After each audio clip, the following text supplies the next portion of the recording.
Hello. So this is video number 4, I think now. Before I begin, I'm going. I'm going to try and say less in this video. I know I've already said it like 5 times already. My wife takes the mick out of me quite a bit for these videos, well, any videos I do, because I say so much. And when editing these videos, I can see that she's completely right. I say basically every other word, so it's really hard for me not to. But I'm going to do my best because it's really annoying otherwise. So in the last video, I stripped the boiler from the chassis and removed the fittings. So or most of the fittings, I've still got 1 or 2 on there. The plan for today then is to try and strip back the paint to see sort of where we're at, what we're looking at. So yeah, that's what we're going to try and do. To do this, then I'm going to start by giving the whole boiler a scrub. I've yet to decide whether or not I just use some wet wipes. I've got some like surface wipe things, which is what I'm probably going to end up doing. The alternative would be to use washing up liquid, warm soapy water, and kind of scrub it off that way. That's probably the better option, but if I did that, then I would have to wait for it to dry really, properly dry, before I was able to then put the paint stripper on, I would have thought. So, and I don't fancy waiting for it to dry. So I'll probably just give it a good old scrub down with some wet wipes, and then start paint stripping it. So see how we get on.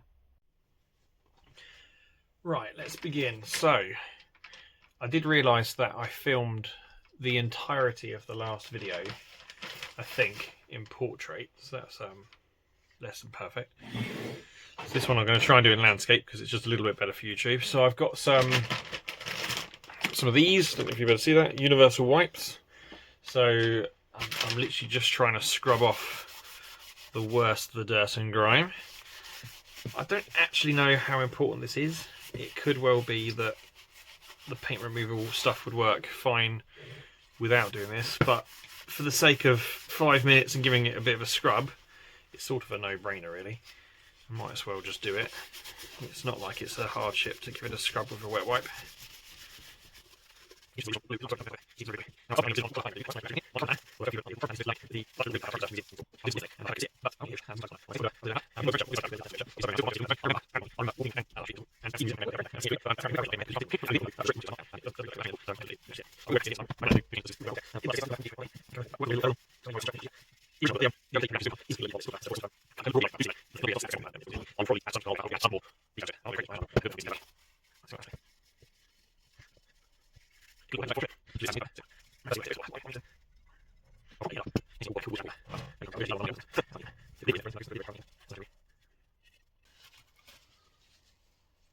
Nah, she's pretty clean.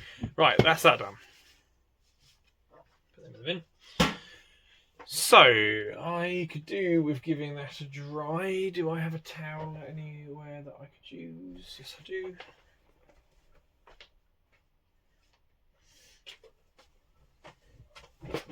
Quick dry with a towel.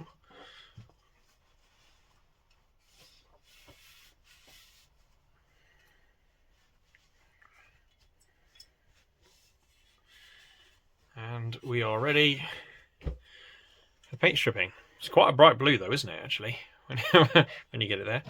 Let's compare it quickly to the chassis, the frame. You can see it's very clean blue versus dirty blue. Or on the cylinders. It would have been very, very vibrant when it was finished. Right, let's get a pot for the paint stripper. Whilst I'm at it, I've decided I might as well strip the paint on the chimney stack. So I've just given that a bit of a clean up. I need to remove this anyway because this is a bit loose, so I'll do that now. Just unscrew these if they will. They're spinning, I don't know if they're going anywhere. Might do. Maybe they are.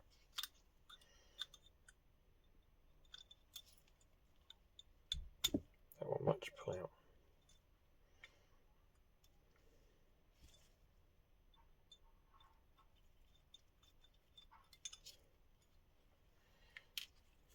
on.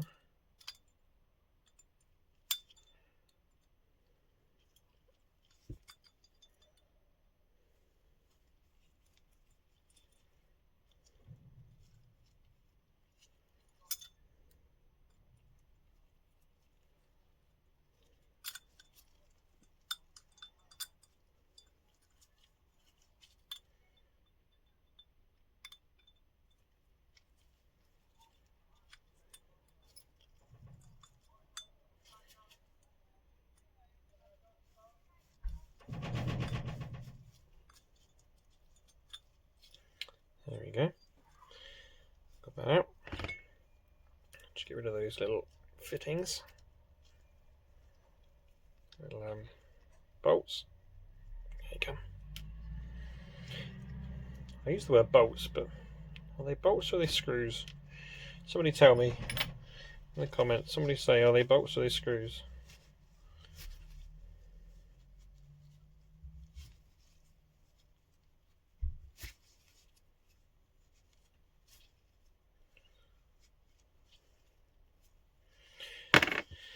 That's that scrubbed.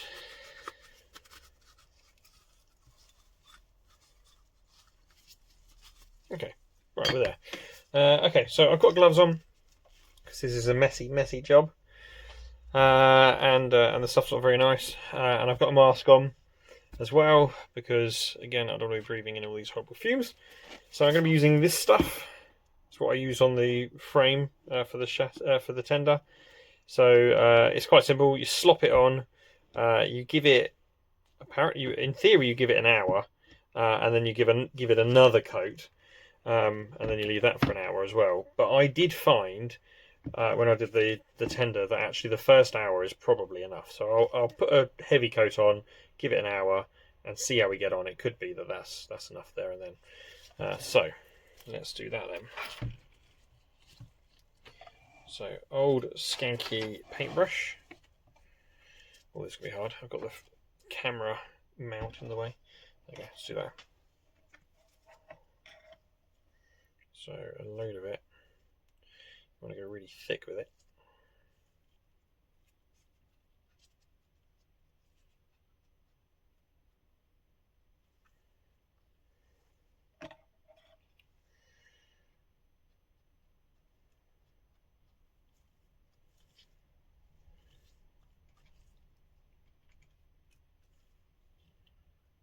Okay, that's that bit.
Might have to do inside this bit separately.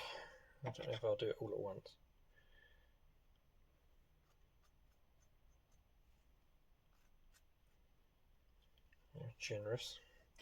Generous coating.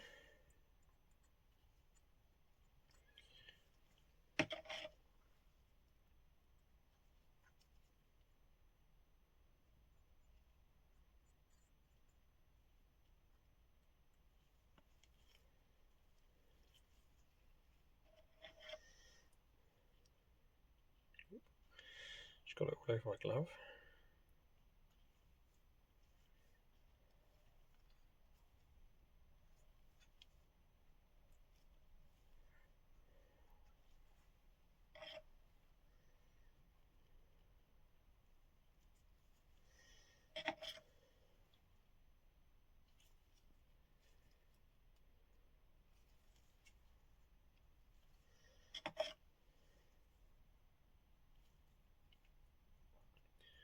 It's important to do all this sort of stuff in a well ventilated area. So fortunately well, I call it my office, but it's really actually just a converted garage.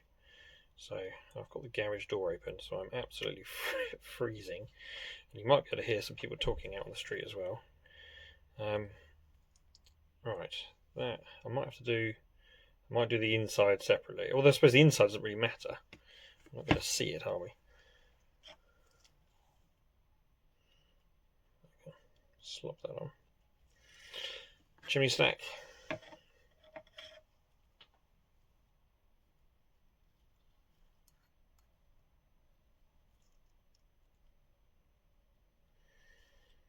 What's the best way to stroke? Is it along or is it sideways? I don't know. It's getting the best coverage. Probably along.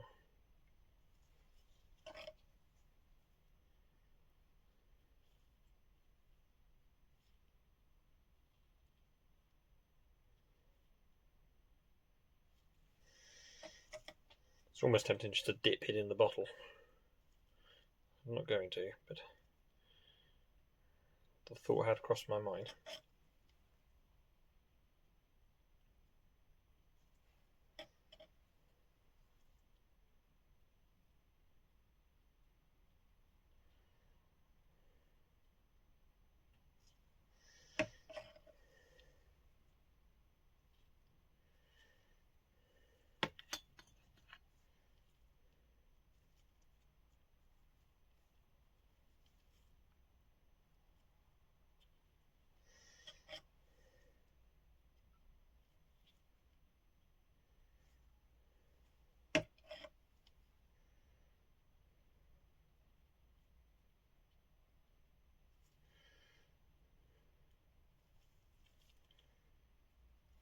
Okay. Will that balance up right? Maybe. Right, and then now for the boiler. Now I'll speed this video up because I'm not going to force you to watch me do this in slow motion. So you don't have to listen to me witter on.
Okay, that's that done. A good coating all over.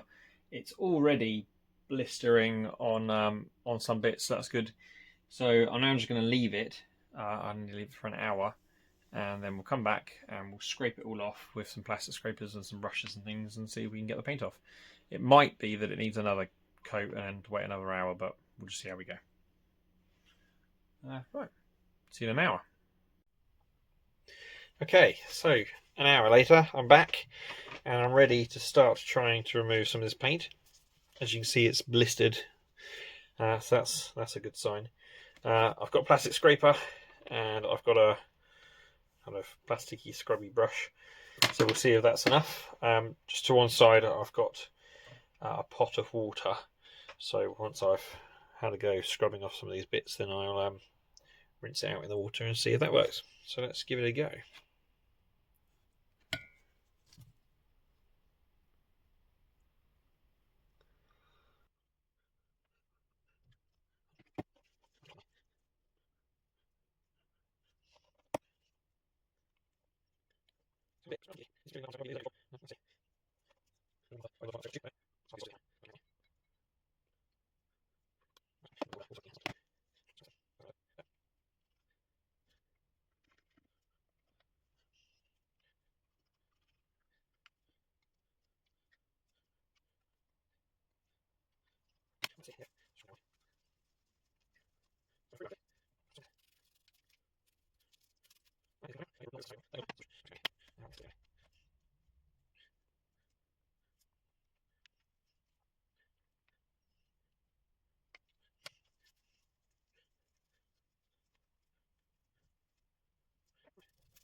Okay, so carrying on then with the boiler. So I've stripped off all the paint now, and it came off quite well actually. There were still a few bits that sort of needed scraping off my fingernail, but most of it came off.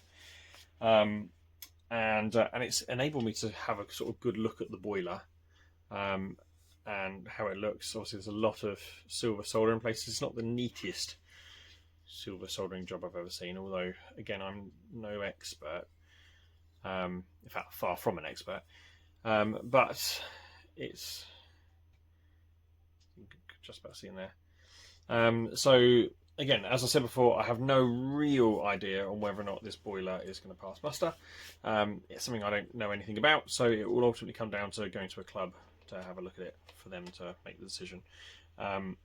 It did seem to be watertight though. While I was after doing the paint stripper, I rinsed it off, and it did seem to be holding water fine. Obviously, I've removed all the fittings, so there was water coming out of those because they're obviously open holes. But in the places where there weren't holes, it didn't seem to have any obvious leaks or anything like that. So that's that's a promising start. But obviously, it's not under pressure, so take it with a pinch of salt. Now, I don't know if I'm going to include any of the footage of me actually scraping off the paint, because I'm still struggling with camera angles and things like that. I put, while I was waiting, I'm now a couple of days later, while I was waiting, I put the footage into the editing software, and it was really zoomed in. It seems to crop it weirdly, and so I'm struggling with figuring out exactly how to get it so that we can see everything. So I'm not going to do the overhead shot for the rest of this video. I think I'll keep the camera there until I've had a chance to play around. Now, what I want to do next is to clean up the boiler. This is sort of horrible tarnished colour. Now, ultimately, I'm pretty certain this is probably just a cosmetic step. It probably doesn't really matter that much. It will help me take some of the remaining paint off, where there's still just a few stubborn bits stuck here and there. Now, I've played around with a few ways of doing this. Originally, the plan was to use vinegar. So I've got loads of it, but I've just got to put a little bit in a little pot here. I was going to use vinegar and give it a vinegar bath in the same way that you do for cleaning out the inside of boilers. You can do like a vinegar wash, which I've done on my little loco before. That's mostly, as I understand it, for clearing up mineral deposits and things like that. But I figured, cleaning is cleaning. I've been doing more Googling though, and there are concerns with it. So obviously vinegar at the end of the day is an acid. And although it's fine for the most part on copper, it's not necessarily so fine on anything else. And what I don't want to do is end up eating away at anything else that I've got on here, and ultimately causing more harm than good. So I'm just a bit worried about using vinegar. Now I did do a little bit of a go. So I put a little bit of salt and a little bit of vinegar just on the inside, wherever it is, on the inside here, and it definitely removes the tarnish. And it came up nicely, but not perfectly. So I've ultimately decided to leave the vinegar idea alone. Now, I do have some of these. These are plumbing strips. So they are literally designed for plumbers when they're cleaning up pipe ready to solder them. And so they literally, put them around the pipe and kind of clean it. I did give it a go on the chimney, and I'm sure you could probably see it's left quite a few kind of scratch marks, which isn't great. So I'm not so keen on that. So I tried a little bit on the boiler, just on the edge, and again, it's leaving some quite obvious, severe scratch marks. So I'm probably going to stay away from that. But it did give me an idea of something. Just if we're trying to just be abrasive, wet and dry paper. Now I've got a load of it, and I've cut it into strips, and that's ultimately what I'm going to try. Now I did do a little bit on the top already, and it is working. It's taking off the kind of tarnish, and it's not leaving it too scratched or horrible or anything like that underneath. And to be honest, a little bit of a surface isn't that bad for when I come to repaint it anyway. So that it can't be a terrible idea. And the good thing is, obviously, it's controllable and it's not going to start dissolving anything else. So yeah, I'm going to give that a go. It could be you might be watching this and kind of going, no, the vinegar idea is great, you should be doing it. Or you might have another idea. Just tell me. Just, comments, please. Because, again, the whole point of this channel is I don't really know what I'm doing. And I'm just figuring it out. So, I'm wetting my wet and dry paper. I did do a little bit of Google to figure out when do you wet it and when do you leave it dry. And it ultimately seems to say that you wet it when you want to sort of polish, sort of lubricate your sanding, and it'll help carry away the material a bit. So I don't know. So I'm going to wet it. That might be right. That might be wrong. Who knows? I'm going to wet it. There we go. Or dampen it, I should say. And let's give it a go. Let's scratch away at it or sand away at it, and see if I can leave it nice and shiny.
Right, I don't know how much you can see that, but it's definitely having a difference. Obviously, here's the unsanded bit, and here's the sanded bit. So it really is cleaning it up. So I do think this is the way to be going. I need to sort of keep it under the light, otherwise you can't see. But a massive difference on the bits where I have sanded and the bits where I haven't. So I'll probably do the rest of this off camera. You don't need to sit and watch me do the whole thing. But I'll sand the whole thing up, and once it's done, I'll then do some shots so you can see what it looks like, all nice and clean. Ready for the cleaned up fittings and things to be re-added to it, probably. Cool. Okay, so I have been sanding away like a madman. Gone through quite a bit of wet and dry, to be honest, but I'm quite happy with it. It's looking good. So the boiler is now, I don't know if this, can I turn the light down? So the boiler's now nice and clean all the way around.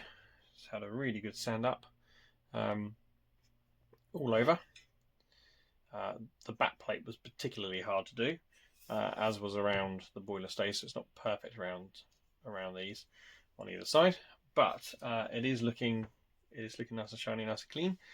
I was really thinking there's a chance that I won't actually end up painting it. I'm increasingly leaning toward the idea of doing wood cladding on the boiler. I just like a bit like how Invicta is preserved with wood cladding. So I'm tempted to do something similar.